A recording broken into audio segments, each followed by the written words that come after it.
Myocarditis is defined as inflammatory heart disease. Back in 2001, I had 2 immunizations to travel to Africa to do mission work.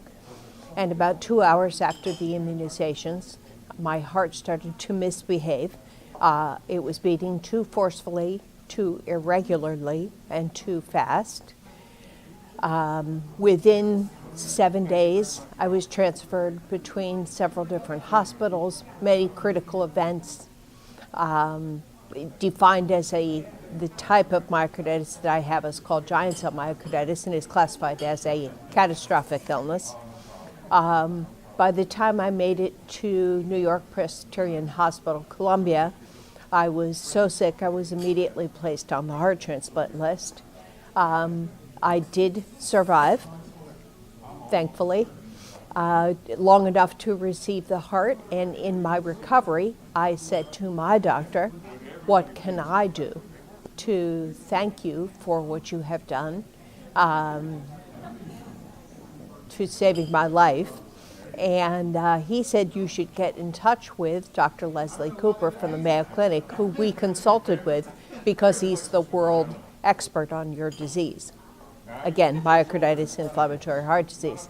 So I called Dr. Cooper and I said exactly the same thing. What can I do to thank you for what you have done for me?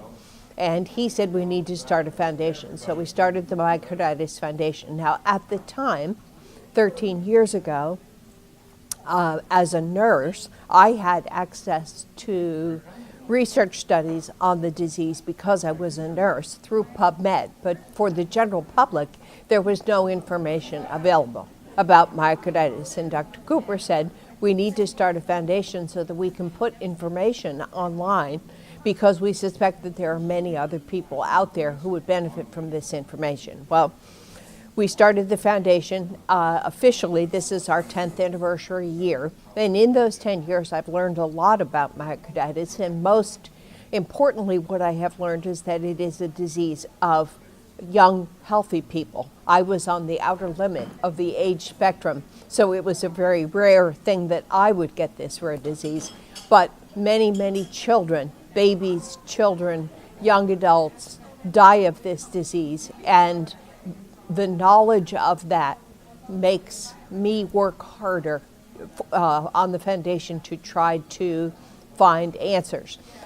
In the 10 years of our existence as the Myocarditis Foundation, we've raised close to $500,000 for research and given away research grants to some leading medical institutions in the United States and Canada. We educate the public and physicians about the disease, and we support patients and families who've lost loved ones to the disease. So it's been a very, very big job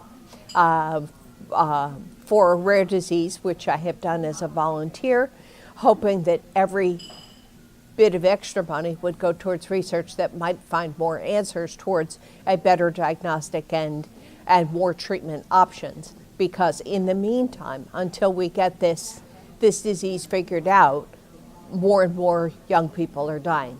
And it's a very, very sad thing. But we are the only people doing it in the world. We're the only people who are focused exclusively on inflammatory heart disease, and we are committed to the cause.